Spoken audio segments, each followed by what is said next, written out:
God's blessings to you. Today I want to talk about the subject of ecumenicalism. A lot of people don't even know what that word means. What is it to be ecumenical? Well, in theory, being ecumenical means having unity across various denominations. What it doesn't mean is universalism. And that's really where I want to go next. Being ecumenical really can be or has the potential to be a double-edged sword. And let me explain what I mean by that. So if you're too ecumenical, then you do run the risk of flirting with pluralism and universalism.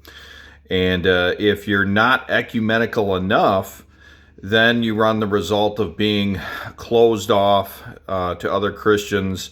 And if you're too focused, laser focused on everyone agreeing with everything that you believe in, you're going to find yourself alone because there really is no perfect church. The only perfect church is in heaven and at the right hand of God in heaven.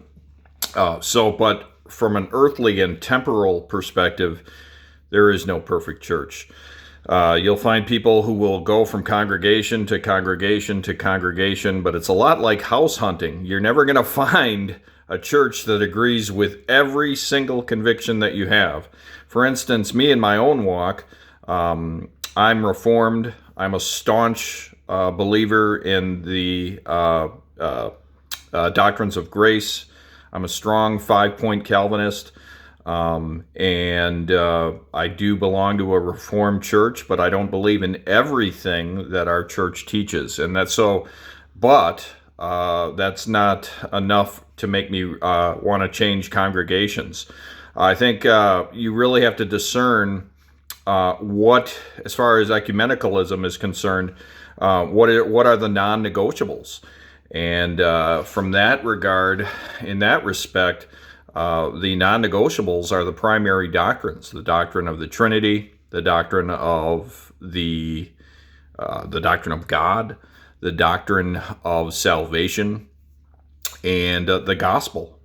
And so, if the gospel is being stomped on, or stepped on, or abused, or if there is a drifting from the gospel, that's when you have to discern that that's a non-negotiable. Now, there are plenty of secondary doctrines. People sometimes will call them second-tier doctrines, and those can be things like continuationism, things like those folks who believe that the supernatural gifts of today or the supernatural gifts in biblical times continue today. The sign gifts, like speaking in tongues and miracles and prophecy. Those who are continuationists believe that prophecy continues today.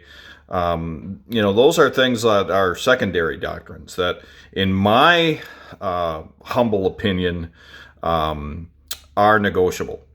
And so, this all goes back to discernment and how ecumenical can we be, how ecumenical should we be. But the main topic here, or the main point rather, is that ecumenicalism in itself is a good thing, is a biblical thing, and we should be ecumenical. We just have to be careful how ecumenical we are.